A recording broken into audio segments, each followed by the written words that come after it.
राजतिलक की घोषणा। कैकेय पहुंचकर भरत अपने भाई शत्रुघ्न के साथ आनंदपूर्वक अपने दिन व्यतीत करने लगे।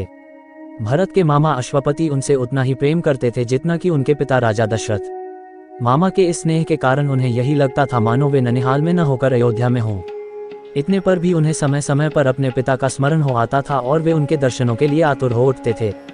राजा दशरथ की भी यही दशा थी। यद्यपि राम और लक्ष्मण उनके पास रहते हुए सदैव उनकी सेवा में संलग्न रहते थे, फिर भी वे भरत और शत्रुघ्न से मिलने के लिए अनेक बार व्याकुल हो उठते थे। समय व्यतीत होने के साथ राम के सद्गुणों का निरंतर विस्तार होते जा रहा था। राजकाज से समय निकालकर आध्यात्मिक स्वाध्याय करते थे। वेदों का सांगोपांग अध्ययन करना और सूत्रों के रहस्यों का समझकर उन पर मनन करना उनका स्वभाव बन गया था। दुखियों पर दया और दुष्टों का दमन करने के लिए सदैव तत्पर रहते थे।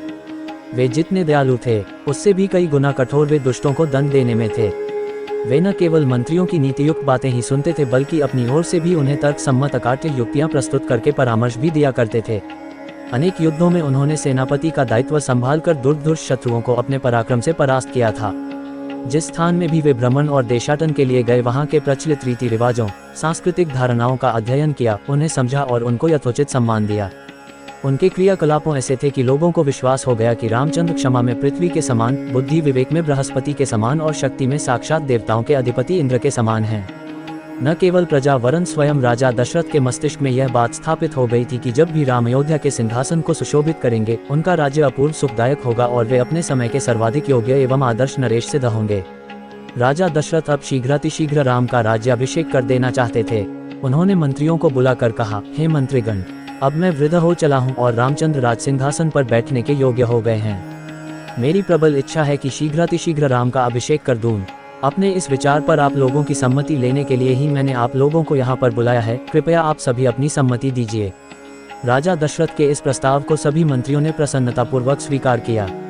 शीघ्र ही राज्य भर में राजतिलक की तिथि की घोषणा कर दी गई और देश देशांतर के राजाओं को इस शुभ उत्सव में सम्मिलित होने के लिए निमंत्रण पत्र भिजवा दिए गए। थोड़े ही दिनों में देश देश के राजा महाराजा, वनवासी ऋषि मुनि, अनेक प्रदेश के विद्वान तथा दर्शकगण इस अनुपम उत्सव में भाग लेने के लिए अयोध्या में आकर एकत्रित हो गए। आए हुए सभी अतिथियों का यथोचित स्वागत सत्कार हुआ तथा समस्त सुविधाओं के साथ उनके ठहरने की व्यवस्था कर दी गई। निमंत्रण भेजने का कार्य की उतावली में मंत्रीगण मिथिलापुरी और महाराज कैकेय के पास निमंत्रण भेजना ही भूल गए। राजतिलक के केवल 2 दिवस पूर्व ही मंत्रियों को इसका ध्यान आया। वे अत्यंत चिंतित हो गए और डरते डरते अपनी भूल के विषय में महाराज दशरथ को बताया। ये सुनकर महाराज को बहुत दुख हुआ, किंतु अब कर ही क्या सकते थे। सभी अतिथि आ चुके थे, इसलिए राजतिलक की तिथि को टाला भी नहीं जा सकता था। अतएव वे बोले, अब जो हुआ सो हुआ, परंतु बात बड़ी अनुचित हुई है। अस्तु वे लोग घर के ही आदमी हैं, उन्हें बाद में सारी स्थिति समझाकर मना लिया जाएगा। Thank you for watching this video. For next part please like and subscribe this channel.